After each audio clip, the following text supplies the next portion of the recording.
Thanks for that question. The question is, what can we as individuals do to help the people, help what's going on? There's a lot that we can do. We, as American citizens, we can really do more than anybody else. The Israeli peace movement has very little power right now. The Palestinian peace movement and resistance movements, they have even less power. We're the ones that have the power. It's sort of like physics. This is potential energy. It's potential power. Because it's our money to Israel that's funding Israeli actions, and that's therefore fueling the cycle of violence.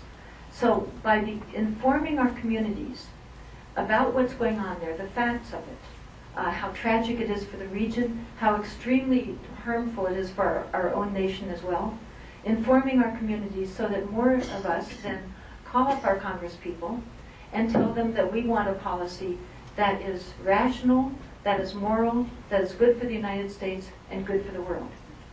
It's not difficult to come up with those, and that's what we need to ask for.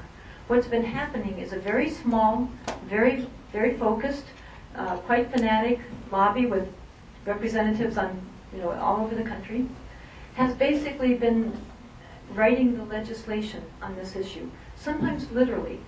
The American Israel Public Affairs Committee, it's the major component of the Israel lobby, will write a bill that some complicit senator or congressperson will just submit and everybody else signs on, because the rest of the nation has not been paying attention.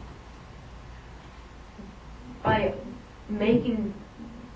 focusing on a local congressional district, which is not huge, it's very doable, by focusing on the local congressional district, educating the voters within that district, motivating them, getting them to register if they're not already registered to vote, they can change the voting record of most of our representatives.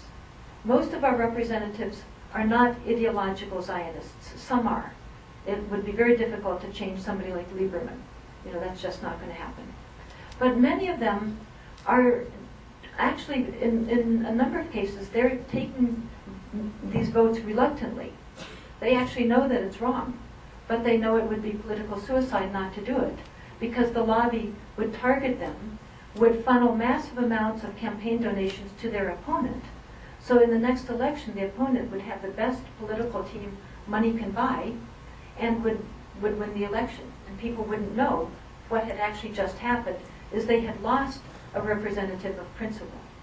But you can counter money with grassroots, canvassing, grassroots volunteering, etc.